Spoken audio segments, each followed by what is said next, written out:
أشهد أن لا إله إلا الله وحده لا شريك له الملك في الأرض والسماوات وأشهد أن سيدنا محمدا عبده ورسوله سيد السادات.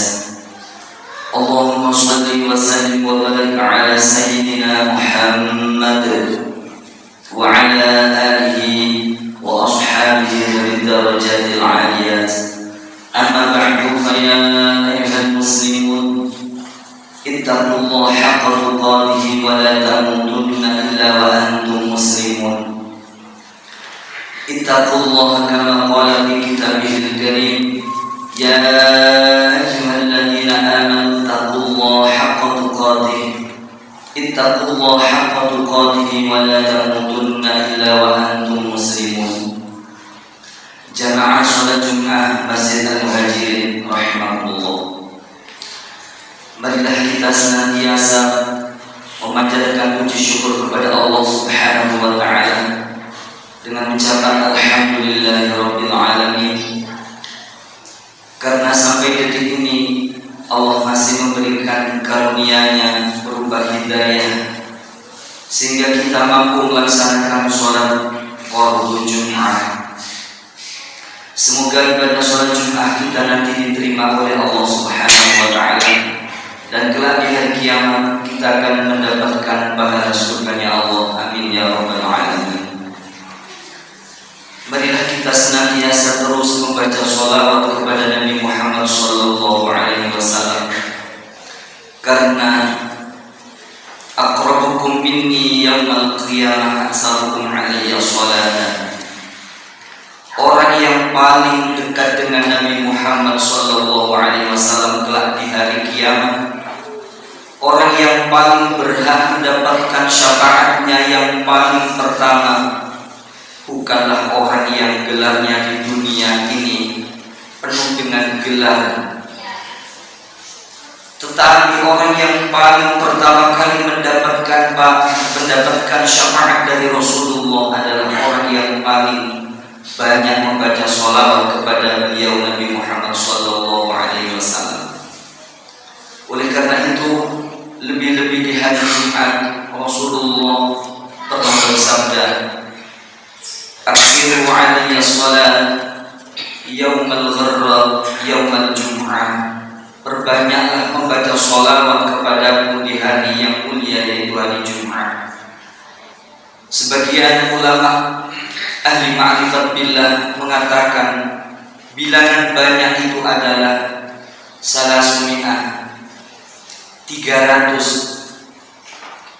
Oleh karena itu para hadirin jamaah sholat Jumat rahimahumullah, kita perbanyak membaca sholawat kepada beliau, karena itulah modal kita mendapatkan syafaat dari Nabi Muhammad sallallahu alaihi wasallam.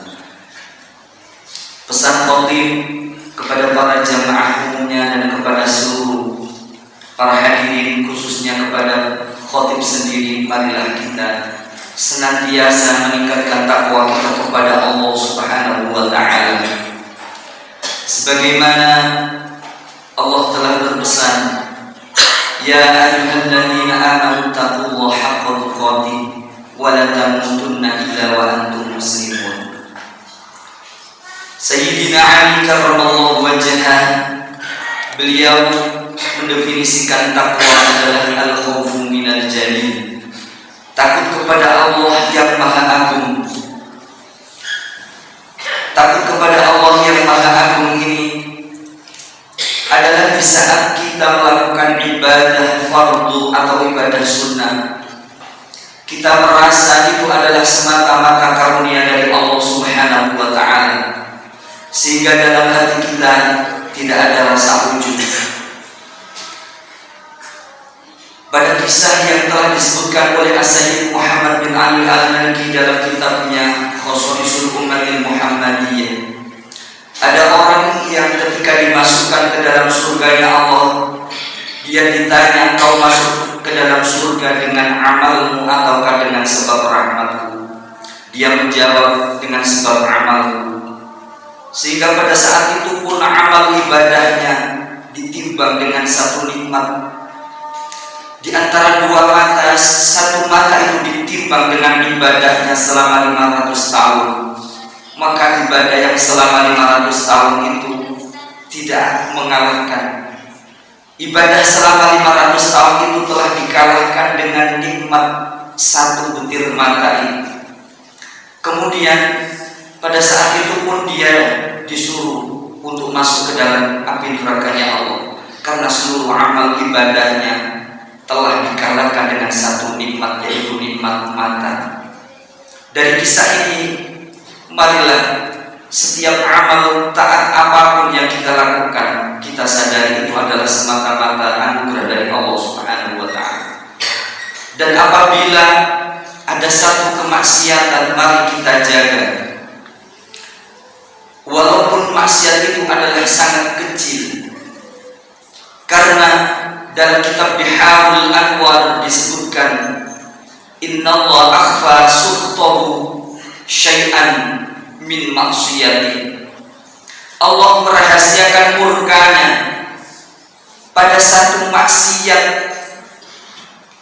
walaupun maksiat itu sangat kecil. Fala tastasghiranna syai'an min maksiyatihi. Maka jangan sekali-kali kita meremehkan satu maksiat itu, mengatakan satu maksiat itu adalah dosa kecil. Fala'allahu wafaqa sukhtahu. Kemungkinan di saat kita melakukan maksiat itu, pada saat itu pula Allah murka kepada kita.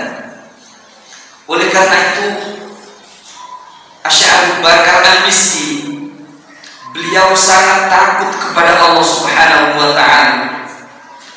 Di saat beliau diundang oleh wanita tunasusila, pada saat itu dia disuruh melayani nafsunya, tapi Syekh Abu Bakar Al-Miski takut kepada Allah. Seluruh pintu rumahnya telah ditutup oleh wanita tersebut. Pada saat itu Syekh Abu Bakar Al-Miski minta izin untuk masuk ke kamar mandi. Di kamar mandi beliau buang air besar, dan kotorannya beliau rela kotoran yang keluar dari tubuhnya beliau usap-usapkan ke seluruh tubuhnya, sehingga sang wanita tunasusila ini pun jijik melihat Syekh Abu Bakar Al-Miski. Karena saat itulah beliau memuji kepada Allah karena diselamatkan oleh Allah dari perbuatan zina. Ini satu bukti orang yang bertakwa kepada Allah adalah al-khawfu minal jalil, takut kepada Allah Subhanahu wa Ta'ala, terjerumus dari perbuatan maksiat kepada Allah Subhanahu wa Ta'ala.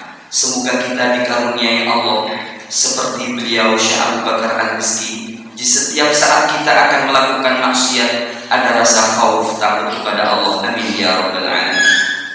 Jamaah salat Jumat rahimakumullah. Syekh Jalaluddin As-Suyuti dalam kitab beliau menyebutkan, ma min 'abdin mu'minin illa walahu dzambun ya'tadu. Setiap seorang mukmin tidak lepas pasti dia mempunyai satu dosa yang selalu istiqomah, yang selalu terus-menerus dia lakukan. Oleh karena itu, dari hadis ini Syekh As-Sayyid Muhammad bin Ali Al-Maliki dalam kitabnya Khosaisul Ummatil Muhammadiyah menulis satu bab al-khisal al-mukaffirah lidz-dzunub. Ada amalan-amalan yang membuat dosa-dosa kita diampuni oleh Allah.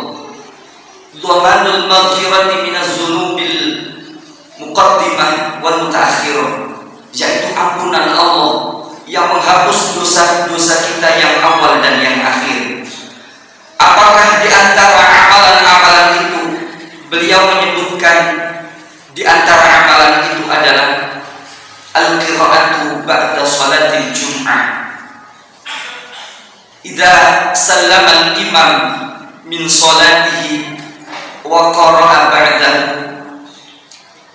Fatihatul Kitab wa qul huwallahu ahad wa qul a'udzu birabbil falaq wa qul a'udzu birabbin nas sab'an ghufira lahu ma taqaddama min dhanbi. Barang siapa setelah sholat fardu Jumat, setelah imam mengucapkan salam kemudian diteruskan dengan membaca suratul Fatihah, Qul huwallahu ahad, Qul a'udzu birabbil falaq, Qul a'udzu birabbin nas sebanyak 7 kali, maka dalam kitab beliau disebutkan ghufira lahu ma taqaddama min dzambi wa ma ta'akhkhar. Dosa-dosanya diampuni oleh Allah Subhanahu wa ta'ala. Di antara amalan-amalan yang membuat dosa-dosa kita yang awal dan yang akhir diampuni oleh Allah adalah salat tasbih, salat tasbih. Oleh karena itu baginda Nabi Muhammad SAW memanggil pamannya, ya Ammah, wahai pamanku Sayyidina Abbas, apakah engkau ingin mengamalkan satu amalan yang jika panjenengan mengamalkan amalan ini dosamu yang awal, yang akhir, dosa yang engkau sengaja atau dosa yang tidak engkau sengaja, dosa yang engkau lakukan di saat terang-terangan ataupun di saat rahasia, seluruhnya diampuni oleh Allah. Maka beliau pun menjawab, tunjukkan amalan itu. Maka Rasulullah memberikan amalan yaitu sholat tasbih. Setelah selesai membaca suratul Fatihah dan surat membaca subhanallah walhamdulillah wa la ilaha illallah wallahu akbar 15 kali. Kemudian setelah ruku, setelah membaca doa ruku, membaca subhanallah walhamdulillah wa la ilaha illallah wallahu akbar 10 kali. Dan setelah i'tidal 10 kali, setelah sujud awal 10 kali, di saat jalsah duduk di antara 2 sujud 10 kali, setelah sujud yang kedua 10 kali, dan sebelum berdiri membaca tasbih lagi subhanallah walhamdulillah wa la ilaha illallah wallahu akbar 10 kali. Dengan sholat 4 rakaat ini, maka dosa awal akhir, dosa yang pernah kita lakukan dengan sengaja ataupun tidak sengaja, dalam keadaan sepi ataupun dalam keadaan ramai, seluruhnya diampuni oleh Allah. Faqala rajulun ya Sa'du ma taqaddama wa ma ta'akhkhara. Laki-laki ini keheranan, apakah dengan sholat tasbih 4 rakaat itu dosa awal akhir benar-benar diampuni oleh Allah? Hakadha sami'tu min Rasulillah. Memang ini aku mendengarkan dari Rasulullah sallallahu alaihi wasallam. Kedua kisah ini semoga dimudahkan oleh Allah sehingga kita kelak di hari kiamat seluruh dosa kita, baik dosa yang awal ataupun yang akhir, diampuni oleh Allah. Amin ya rabbal alamin. Sekian khutbah yang bisa kami sampaikan, semoga dijadikan ilmu yang bermanfaat. Amin ya rabbal alamin. Bismillahirrahmanirrahim. Wal 'asri innal insana lafi khusr illa alladhina amanu wa 'amilus solihati wa tawasaw bil haqqi wa tawasaw bis sabr. Barakallahu li wa lakum fil Qur'anil 'azim wa nafa'ani wa iyyakum bima fihi minal ayati wa dzikril hakim wa taqabbal minni wa minkum tilawatahu innahu wal barrul rahim. Ghafurur rahim fil warham wa anta arhamur rahimin.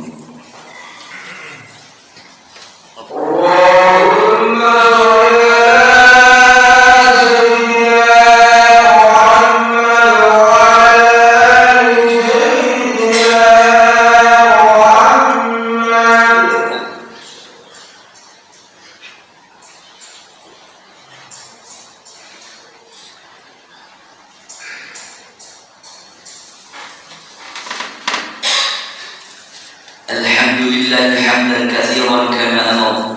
Asyhadu an la ilaha illallah wahdahu la syarika lahu idhaman liman jahada bi wa kafara. Wa asyhadu anna sayyidana Muhammadan 'abduhu wa rasuluhu sayyidul insi wal bashar. Allahumma shalli wa sallim wa barik ala sayyidina Muhammad wa ala ali sayyidina Muhammad hatta salat 'ainun min Allah wa udhuru bi khabar amma ba'du. Fa ya ayyuhal muslimun ittaqullaha wa fa'alul khairati la'allakum tuflihun. فقال عز من قائل إن الله وملائكته يصلون على النبي يا أيها الذين آمنوا صلوا عليه وسلموا تسليما. اللهم صل على سيدنا محمد وعلى آل سيدنا محمد والحمد لله رب العالمين. اللهم اغفر للمسلمين والمسلمات والمؤمنين والمؤمنات الأحياء منهم والأموات. اللهم ارفع عنا الغلاء والبلاء والوباء والبشاء والمنكر والسيوف المختلفة والشدائد والزنا والزلازل والمحن والفتن ما ظهر منها وما بطن عن بلدنا هذا خاصة وعن سائر بلدان المسلمين عامة، إنك على كل شيء قدير. لا إله إلا الله الموجود في كل زمن، لا إله إلا الله المعبود في كل مكان، لا إله إلا الله المذكور بكل لسان، لا إله إلا الله المعروف بالإحسان، لا إله إلا الله كل يوم هو في شان، لا إله إلا الله. الأمان الأمان من زوال الإيمان، من زوال الإيمان، من زوال الإيمان ومن فتنة الشيطان يا قديم الإحسان. كم لك علينا من إحسان، إحسانك القديم يا حنان يا منان يا رحيم يا رحمن يا غفور يا غفار.